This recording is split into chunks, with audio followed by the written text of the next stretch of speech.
Osibye otano munange kwaniriza kwa lipoota y'embeera y'obudde okuva mu kitongole ky'eggwanga ekivunaanyizibwa ku by'embeera y'obudde.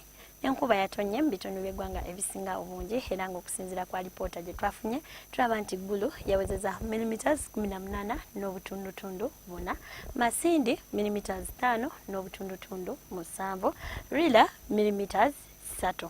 Wabula ate tulaba ku kifaananyi kya Ssemugenze ekyakubiddwa ku ggwanga lyaffe mu biseera eby'okumakya tulaba nti ebitundu by'eggwanga ebisinga obungi akasana kaasinga wekakubakubamu. Olw'eggulo tulaba nti ebitundu by'eggwanga ebisinga obungi byeyongedde n'akasana okwaka nga wekakubakubamu ng'oggyeko ebitundu ebyo eby'omu buvanjuba ssaako n'ebyo ebyebulunguludde ennyanja Nalubaale obudde bubadde bwa kiddedde nga byetobeseemukko ne ku nkuba entonotono. Wabula kino kiviiridde ku sserwanula mpewo asimbye ku lukalu ng'asindika empewo ezinnyogoga mu bitundu by'eggwanga ebisinga obungi era nga kyekiviiriddeko n'olufu lwe tufuna. Wabula ate omukubo gw'enkuba gusaasaanidde mu bitundu by'eggwanga ebisinga obungi.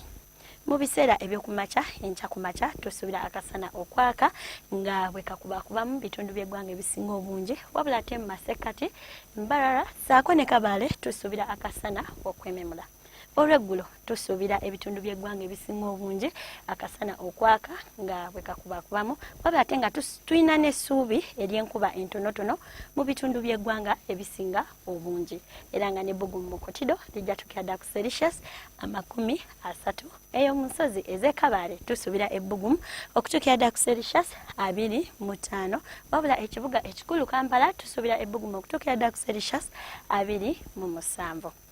Ebibuga ebirala mu nsi ekibuga nga Moscow, Lagos, Addis Ababa tubisuubira okufuna enkuba wabula ate ng'enatonya mu Addis Ababa ejja kubeeramu n'okubwatuka okw'eggulu.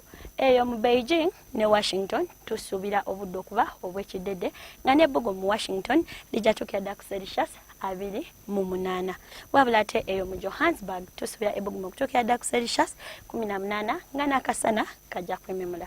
Ebyo bye tusobodde obafunirayo okuva mu kitongole ky'eggwanga ekivunaanyizibwa ku mbeera y'obudde.